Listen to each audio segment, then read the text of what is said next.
biglang iba't ibang yung sinasabi ko. Ayan, naalala ko lang yung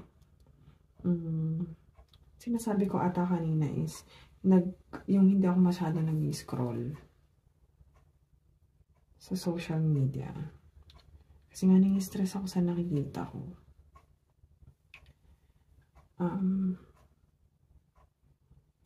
Pinakauna nakaka-stress sa akin is yung mga comments or mga videos na parang medyo tawag ba sa ganon? Yung sablay bang pag-iisip. Yung tinatry kong intindihin eh, pero mali eh.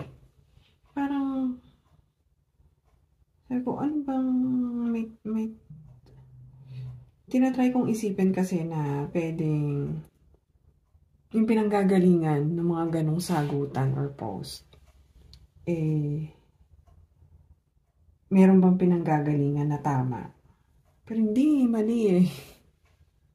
Kaya nakakainis. So yeah.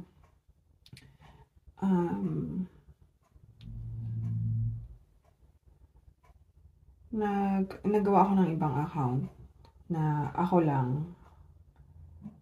Tapos yung konti lang yung kasi pag-iisa lang, kasi diba pa may friends ka sa social media, yung mga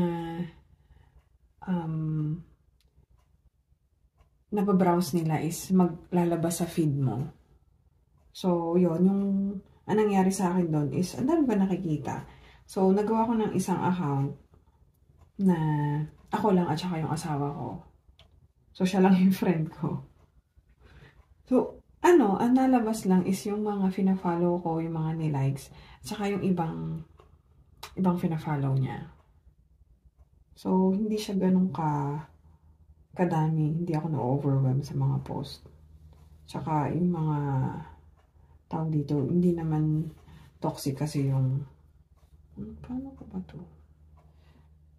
Yung mga binabrowse ng asawa ko. So, hindi toxic sa akin. Like, pareho, medyo may pagkapareho kami ng gusto na mga topics.